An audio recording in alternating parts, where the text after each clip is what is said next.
சர்வதேச அளவில் கச்சா எண்ணெய் விநியோகத்தில் பாதிப்பு ஏற்பட்டுள்ள நிலையில் உலக நாடுகள் ரஷ்ய நாட்டின் கச்சா எண்ணெய் மற்றும் பெட்ரோலிய பொருட்களை வாங்குவதற்கு அனுமதி அறிவித்திருந்தது அமெரிக்கா.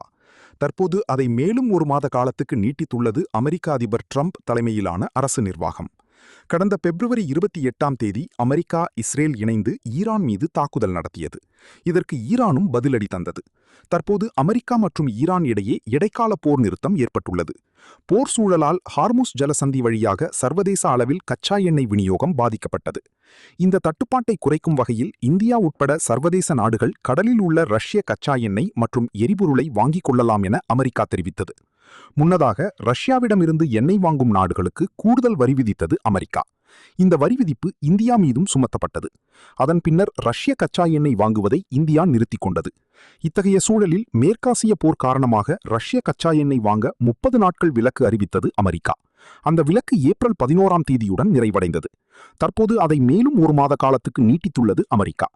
இது தொடர்பாக வெள்ளிக்கிழமையன்று அமெரிக்க கருவூல அமைச்சகம் முக்கிய அறிவிப்பு ஒன்றை வெளியிட்டது.